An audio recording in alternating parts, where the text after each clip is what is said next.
গোটা দেশ তাকিয়ে রয়েছে, কারণ আজ যে নৃশংস ঘটনার অভিযোগ উঠেছিল, অভিযোগ ঠিক 11ই এপ্রিল এই অভিযোগ দায় করেছিলেন পরিবার।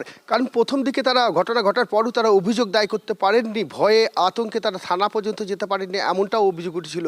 পরবর্তীকালে পরিবারের দাবি ছিল যে সিবিআই তদন্তের, কারণ তারা রাজ্য পুলিশের ওপর ভরসা অনেকটা হারিয়েছিলেন, কারণ সেখানে তারা আতঙ্কে থাকতেন, ভয়ে থাকতেন। পরবর্তীকালে সিবিআই তদন্তের পর তার বাড়িতে নিরাপত্তা ব্যবস্থা করা হয় এবং পরিবারের বারবার ওপর চাপ সৃষ্টি হয় বিভিন্ন ধরনের, তাদেরকে এই মামলা তুলে নেওয়ার জন্য। কিন্তু পরবর্তীকালে লক্ষ্য করা যায় যে 28 জন সাক্ষী রানাঘাট আদালতে হাজির করেন সিবিআই পক্ষ থেকে, এবং যে সকল নমুনা তারা সংগ্রহ করেছিলেন, অর্থাৎ ফরেন্সিক দল এসেছিল, ফরেন্সিক দল এসে যে সকল নমুনা তারা সংগ্রহ করেছিলেন, মূলত ওই নাবালিকা তার বাড়িতে যে রক্ত কাপড় চোপড় ছিল সেইগুলি তারা উদ্ধার করেছিলেন। পাশাপাশি যে মূল অভিযুক্ত ব্রজ অর্থাৎ সোহেল গোয়ালির তার বাড়ির বিছানার যে চাদর, সেই চাদরের রক্তের নমুনা পাওয়া গেছিল।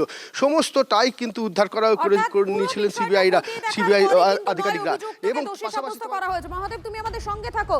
এবং এই যে ঘটনা, সেই ঘটনার পর আমরা দেখেছিলাম যখন রাজ্য রাজনীতিতে একটা শোরগোল পড়ে গিয়েছিল, তখন নির্যাতিতার মা তিনি কিন্তু বারবার চেয়েছিলেন যাতে দোষীদের গ্রেফতার করা হয়, তাদের সর্বোচ্চ শাস্তি হয়।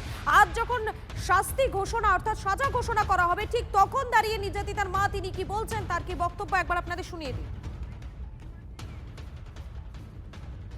এর গণধর্ষণের প্রথম তো রাজ্যের পুলিশ সমস্ত কেস ধামাচাপা করতে চাইছিল। পরবর্তীতে হাইকোর্টের অর্ডারে সিবিআই তদন্ত হয়। সেই তদন্ত পরিবর্তিতে কোর্টে 9 জন দোষী সাব্যস্ত হয়।